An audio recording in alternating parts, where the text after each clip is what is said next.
She boarded as a quiet passenger, but when the engines cut out mid-air, she was the only one who knew how to keep them alive. It started with nothing out of the ordinary. Flight 227 from Dallas to Colorado Springs had taken off right on time. The air was clear and the ride was smooth at first. No turbulence, no signs of trouble, just the usual announcements from the cockpit, a cart rolling down the aisle with half-warm drinks, and passengers quietly scrolling through their phones or flipping through magazines they didn't really want to read. Ayanna Fielding sat in seat 14C, right over the wing, middle seat. She didn't care for it, but she wasn't one to fuss. She had been bumped off her earlier flight due to overbooking, and this was the next one out. She accepted it like she accepted most things, quietly, calmly, just like she'd learned to do over the years. She was dressed in dark jeans, sneakers, and a soft green pullover. Her hair, pulled back into a neat bun, didn't attract attention. Nothing about her did. She liked it that way.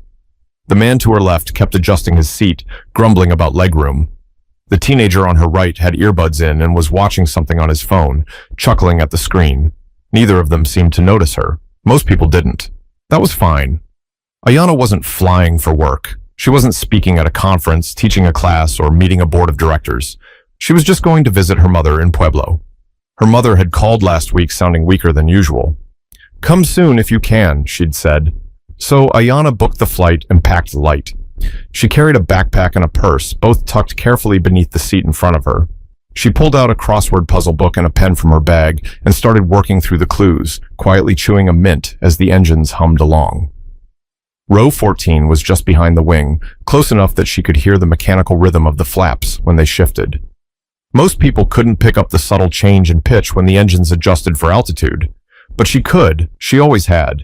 That came from years in the Air Force.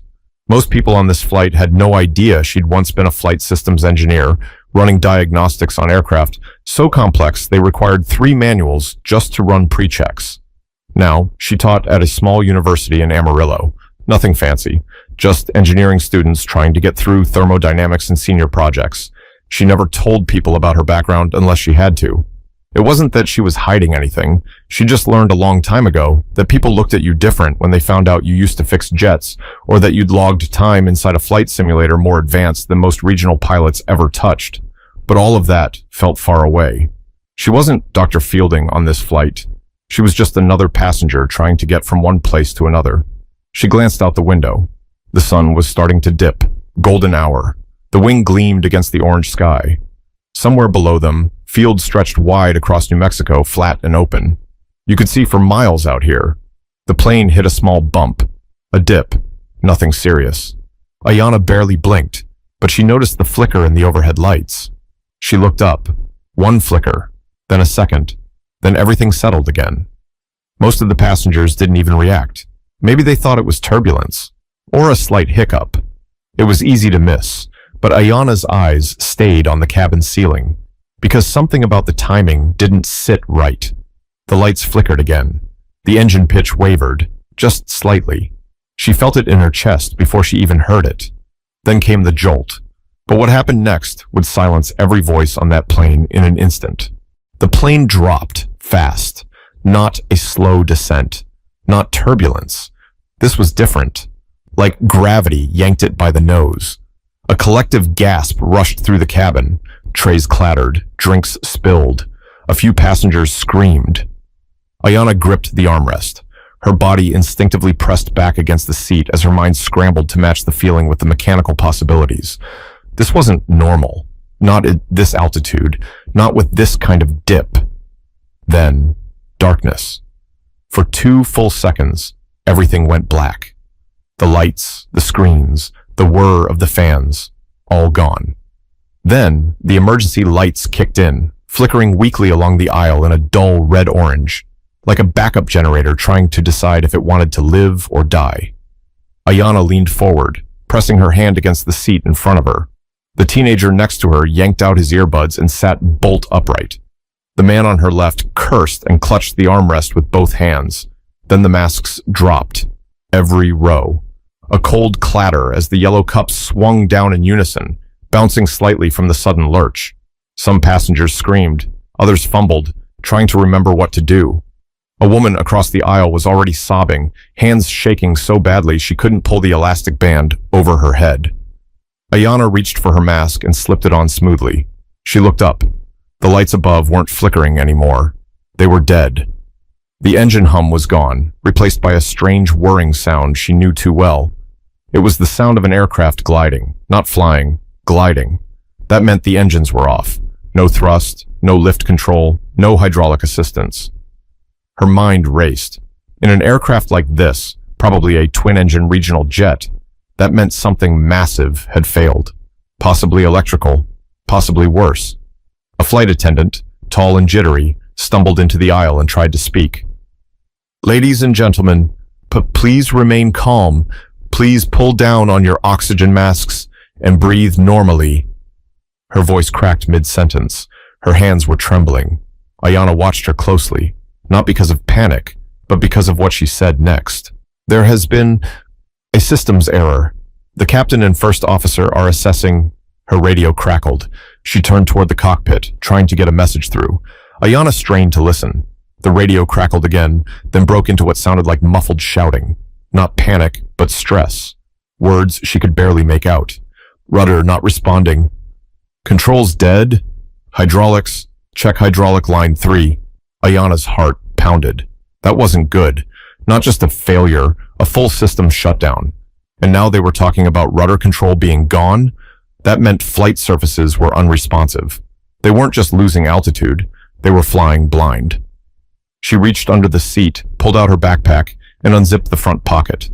She pulled out a pen and small notepad. Her fingers started jotting down what she'd heard. She'd done this before, not on a commercial jet, but in war zones. In desert hangars where aircraft went up not knowing what they'd come back down as. The man beside her looked over, confused. What are you doing?" "Listening," she said simply. "To what?" "To the things they're not saying out loud." He blinked at her. She didn't offer more. She didn't have time. Her eyes scanned the overhead panel. She watched the flight attendant again as she received another garbled message. The attendant turned back toward the cabin and began moving up the aisle, trying to stay composed. But her face gave away the truth. She didn't know what to do next. Ayana glanced down the aisle. Passengers were panicking. One woman was praying out loud. A man further back was on the phone, leaving what sounded like a goodbye message. A child somewhere near the back was screaming for her mom. The entire plane was in emotional freefall, and they hadn't even hit the ground. But Ayana wasn't watching them anymore. She was watching the cockpit door, because it hadn't opened. And in this kind of failure, with this level of risk, the pilots should have made a cabin announcement by now. At the very least, reassured the passengers, but it had been radio silence, which meant either they were locked in damage control or they were in over their heads. But someone needed to speak up before the whole plane gave up. Ayana unbuckled her seatbelt. The seatbelt sign was still lit, of course, but that didn't matter anymore. The plane wasn't bouncing. It was sinking, steady, like something heavy had given up trying to fly. Passengers gasped as she stood. "Ma'am, please, sit down," the flight attendant called out, already rushing toward her. "I need to speak to the captain," Ayana said, firm but calm. We're handling it." "You're not," Ayana interrupted. "If the rudder's unresponsive and the backup hydraulics aren't kicking in, they're losing surface control. If they're still gliding at this altitude, they've got about 10 minutes, maybe less, before they have to ditch or land somewhere. They won't have time to troubleshoot both." The attendant froze. Ayana looked her in the eyes. Not angry, not scared, just clear. "I'm a former Air Force flight systems engineer. I used to teach emergency protocols for this exact type of multi-system failure. I know what's happening. I can help." The flight attendant stared for a moment, torn between protocol and the obvious. Then she nodded, just once, and turned toward the cockpit. The man in 14A leaned back, eyes wide. "Wait, are you serious?" Ayana didn't answer him. Her eyes followed the attendant. The cockpit door cracked open after a tense 30 seconds. That was already too long. The attendant spoke to the captain, her voice low but fast. The door opened wider. The pilot stepped out halfway, eyes scanning the aisle like he wasn't even sure what he was looking for. "Which one is she?" The attendant pointed. Ayana stepped forward. The pilot was younger than she expected, maybe late 30s, with tired eyes and sweat beading along his forehead. You said you worked flight systems? 15 years, Air Force. I've written training protocols for cascade failures like this. He blinked. What are you doing in coach? Ayana gave a tight smile. Just trying to get home. He looked back toward the cockpit, then stepped aside. Come in. Inside, it was worse than she expected. The co-pilot had his headset half off, fiddling with switches that clearly weren't responding. One of the screens had gone black entirely. Another was showing erratic data. Altitude readings were jumping, and none of the manual control feedback was registering. Full power loss? Yeah, it started about 12 minutes ago. We lost redundancy across the hydraulic lines. Some kind of electrical surge tripped half the board. APU? She asked. Offline. Won't reset. Ayana leaned over and examined the side panel. Did you check the secondary bus switch for bleed air override? The co-pilot looked at her like she'd spoken another language. We didn't, we were trying to restart through the backup generator, but the power loop's not responding. She nodded. That's why your rudder's gone. If the pressure valves are stuck open, you're bleeding off everything through line 3, and nothing's getting to the tail. She moved to the panel, careful not to touch anything without asking. May I? The captain hesitated, then nodded. Ayana reached down and toggled 2 switches, then flicked a third one, then paused. Try your rudder pedals now, just a little pressure. The captain did. His eyebrows shot up. It's responding? Barely. It'll hold long enough to get you level, but you need to pick a landing site now. You're gliding, and you've got about 80 miles left in this airframe before gravity finishes the job. The co-pilot started checking altimeter data again. There's an old strip near Socorro, emergency use only, but it's listed. Ayana nodded. That'll work. You'll need to do a long, wide loop to approach from the west. Keep the turn shallow. You don't have the yaw for anything sharp. The captain exhaled hard. You just saved this plane. Ayana didn't answer. She didn't need to. Outside the cockpit, the passengers were still scared, still confused, still clinging to armrests and prayer. They had no idea the woman in row 14C had just corrected a flight path the pilots didn't even know how to fix. But saving the plane was only the beginning. The real test was getting it on the ground. Ayana stayed in the cockpit, standing just behind the captain and co-pilot. The door was now locked again per protocol. The air felt warmer in here. Stale. Tense. Socorro airstrip is 70 miles out, the co-pilot said. We're at 28,000 feet and falling steady. If we can hold glide speed... We won't, Ayana interrupted gently. You've lost both thrust and hydraulic boost. You'll bleed speed trying to angle in. You've got maybe 60 miles. Less if that crosswind picks up. The pilot glanced at her. You're thinking we dump weight? Too late for that. You can't get the landing gear doors open manually without bleed pressure, and gravity drop might only unlock one side. If one wheel's loose and the other isn't, you'll spin out. So, belly landing? He asked, voice low. She nodded once. You won't have a better option. The pilot leaned back, processing. The co-pilot turned to her. Why do you know all this? Ayana offered a brief smile. Because I used to run failure simulations just like this. Only we didn't have 147 people sitting behind us when we made a mistake. The captain looked down at the controls. What would you do if you were in my seat? I'd stay off the radios, she said. You don't need the FAA trying to walk you through something they've only read about in a training binder. Focus on the glide path. Start a slow descent now. No sudden drops. The co-pilot started adjusting trim settings. We're going to have to go in blind on elevation. That old airstrip doesn't have approach lighting. Ayana grabbed the small flashlight from the side panel and aimed it at the printed terrain map. You've got hills on the west and a flat field just beyond the strip. Aim long. If you overshoot, you're still alive. The captain stared at the map. Then he turned toward the cockpit phone and lifted the receiver. This is the captain speaking. I need your attention. His voice cracked through the plane's PA system. Behind the door, they could hear murmuring and shuffling as passengers froze to listen. We've experienced a system-wide power failure. We are currently gliding toward a backup airstrip in New Mexico. The situation is under control. Please stay seated and keep your oxygen masks on. I need everyone to remain calm. We will get through this together. He hung up and looked at Ayana. I meant that.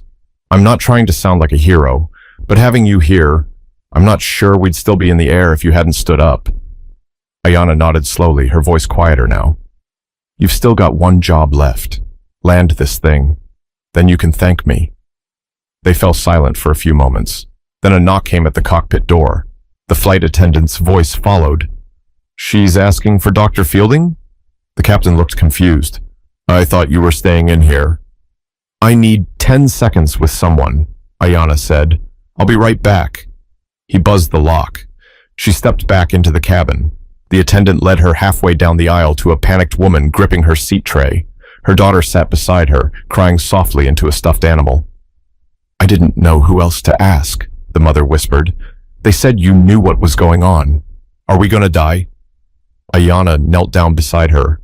No, she said softly. We're not. The woman started crying harder, quietly. Ayana reached across the aisle and took both her hands. We're landing in less than 15 minutes.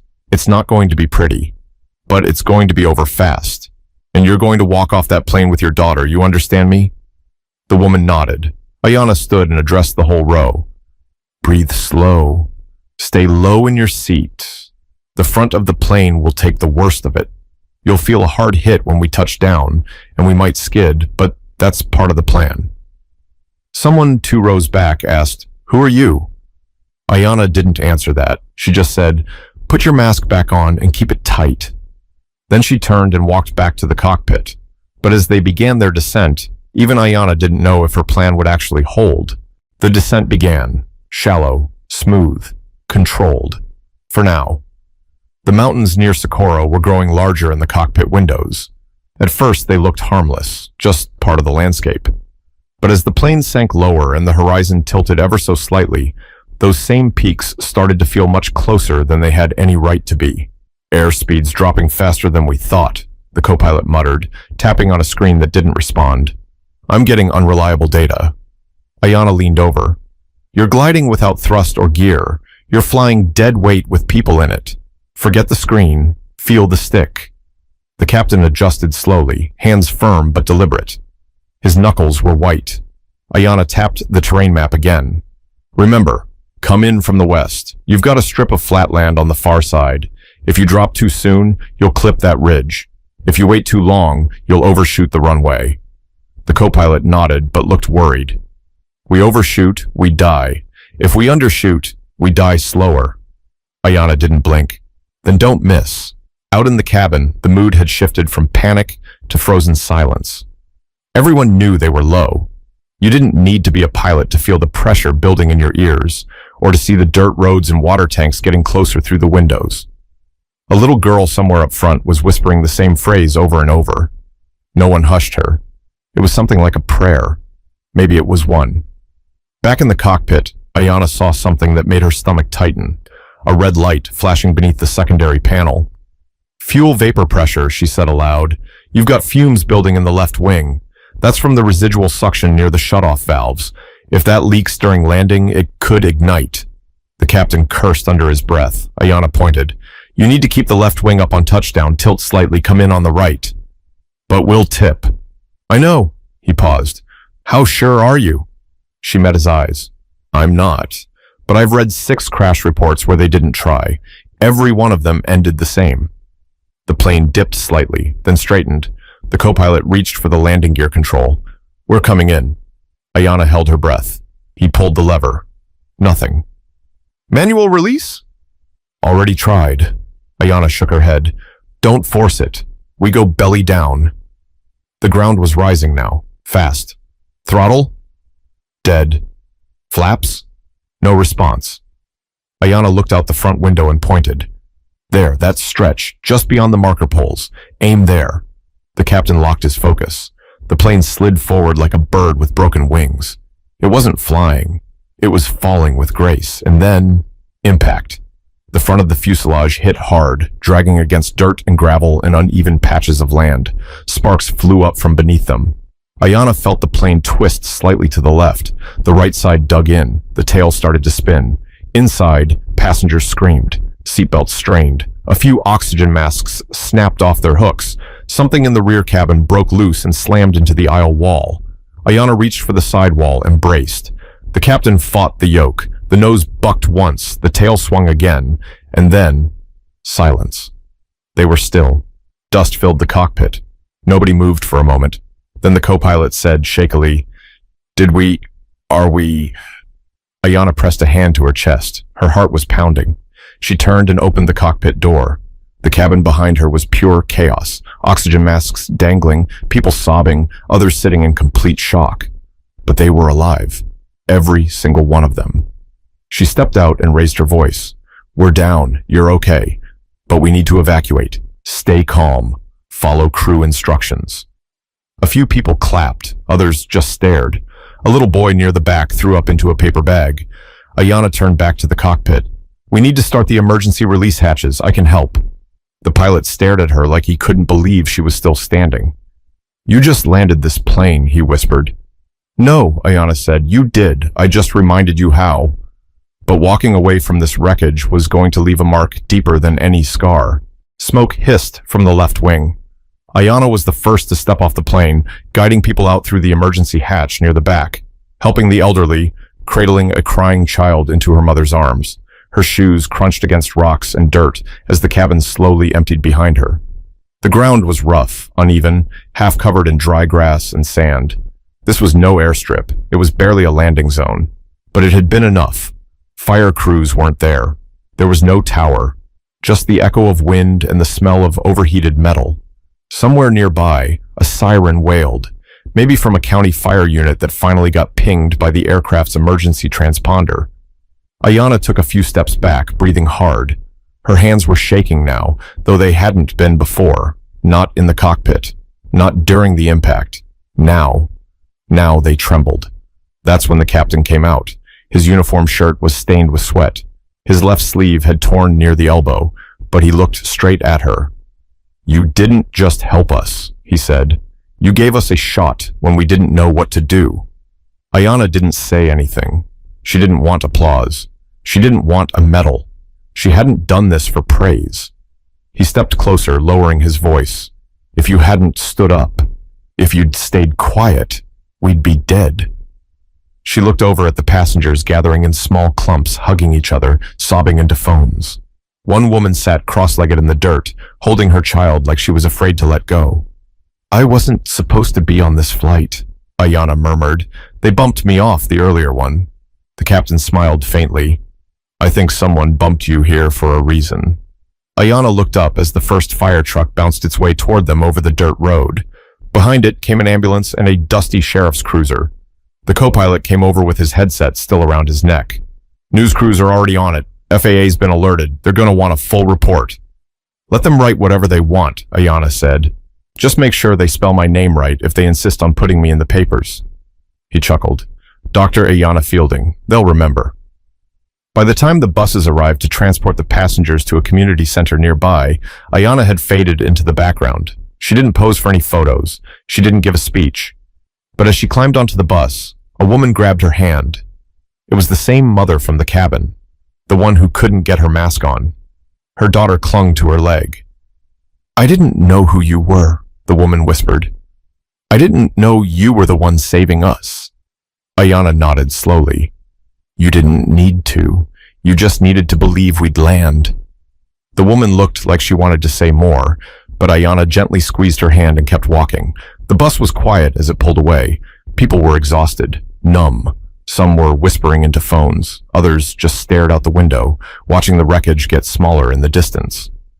Ayanna sat in the third row. She leaned her head against the glass and finally exhaled. 12 hours ago, she was just flying to see her mother. Now she was the reason 147 people were still breathing. The man who had been sitting beside her, 14A, walked down the aisle and stopped at her row. I owe you an apology, he said. Back when you stood up, I thought you were crazy. She looked at him. I don't blame you. I think I'm going to go back to school, he said suddenly. Learn something real. I'm tired of sitting around pretending I know things when people like you actually do. She smiled gently. Then it was worth it. The rest of the ride was silent. No one played music. No one laughed. But there was a strange peace in that silence. Like everyone had agreed that life just felt different now. And maybe they wouldn't forget this. Not tomorrow. Not ever. But even after they got home, what Ayanna had done would ripple into lives far beyond that runway. It made the news. Of course it did. Unbelievable heroism on Flight 227. Professor steps in, saves doomed plane. Passenger with military background prevents catastrophe. Every headline had a different angle. Some got the details right. Most didn't. They showed grainy footage of the wrecked plane surrounded by dirt, emergency crews, and passengers wrapped in silver blankets. Some outlets called it a miracle. Others turned it into a debate about pilot training and system failures. But one thing kept showing up. Her name. Dr. Ayanna Fielding. Reporters camped outside the university in Amarillo where she taught. Students started referring to her office as Mission Control. Her email overflowed with messages, some grateful, some curious, some just strange. She answered none of them. Ayanna didn't want to be famous. She didn't even want to be interviewed. She just wanted to get back to her mother. And she did. 2 days later, after renting a car and driving quietly through southern Colorado, Ayanna knocked on her mother's door in Pueblo. Her mother opened it slowly, already on her walker, already waiting. "Was that you I saw on the news?" she asked, voice raspy. Ayanna smiled. "Yeah." Her mother shook her head. "You always were too smart to sit in silence." They sat at the kitchen table, drank tea, watched the rain tap softly against the windows. And for the first time in years, Ayanna allowed herself to feel what she hadn't let come through on that plane. Fear. Not panic. Not the chaos of passengers screaming, but the heavy, slow fear of being responsible for lives you may not save. "I wasn't sure," she whispered. "I wasn't sure we'd make it." Her mother reached out and placed a hand over hers. "Doesn't matter," she said. "You stood up anyway." That night, Ayanna lay on the couch, staring at the ceiling, listening to the old radiator hum through the walls. No headlines, no buzzing phones. Just quiet. The kind that comes after the storm. 3 weeks later, she returned to work. Her students stood when she entered the room. She waved them off. "Sit down." She said. "We've got work to do." One of the students raised a hand. "Professor Fielding, is it true you landed a plane?" She didn't smile. She didn't joke. She just nodded. "Yeah. And I'm here to teach you how not to ever be in that situation." They listened differently now, not because she was a hero, but because they saw what experience really looked like, what quiet strength meant. And maybe that was the real story. Ayanna didn't save the plane because she wanted credit. She didn't stand up to prove anything. She did it because she saw something broken, and she knew how to fix it.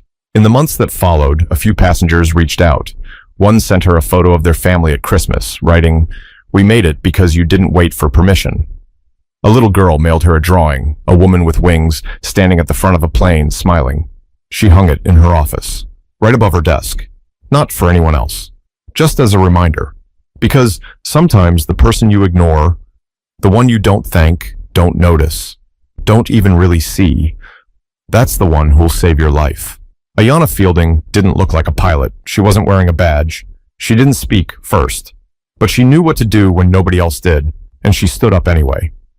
If this story taught you something, remember this. Sometimes leadership doesn't sound like shouting. Sometimes courage looks like standing up when nobody's asking you to. So when it's your moment, don't wait for permission.